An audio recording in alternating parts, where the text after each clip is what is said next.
ప్రజ కోసమో లేక ఒక ప్రాంతం కోసం పుట్టినటువంటి వాడు కాదు ఈయన.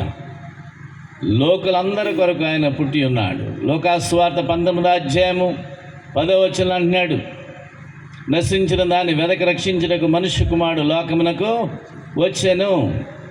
ప్రియ సహోదరి సహోదరులారా, క్రీస్తునందు విశ్వాసం ఉంచడం ద్వారా మనకు కలిగి వచ్చేటువంటి లాభం ఏంటి?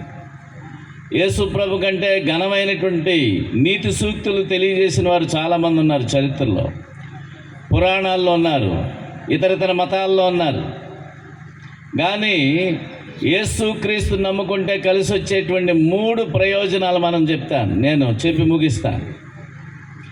బైబిల్ గ్రంథం అంతా కూడా యేసు క్రీస్తుని కేంద్రం చేసుకుని బైబిల్ మొత్తం తిరుగుతూ ఉంటుంది. నేను బైబిల్ గ్రంథం నుంచి 7500 ప్రసంగాలు ఇంగ్లీష్లో అవుట్లైన్స్ రాశాను. నేను 10,000 రాసి గిన్నీస్ రికార్డ్ చేయాలనేటువంటి ప్రయత్నంలో ఉన్నాను. నా కొరకు మీరు ప్రార్థించండి. బైబిల్లో